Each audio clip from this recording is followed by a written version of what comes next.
pwede na tong ipakain sa ating mga alagang manok.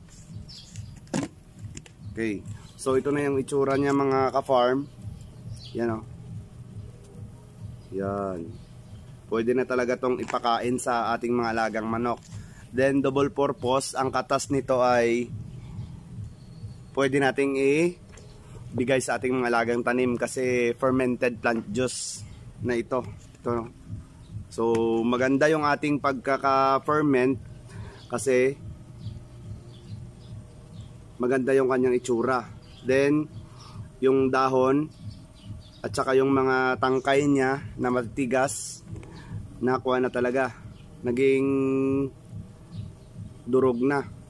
So malambot na to, maganda na tong haluan ng konting feeds or darak, tsaka ready nang ipakain sa ating mga alaga. So yun lang mga ka-farm for this video. Happy farming, follow for more.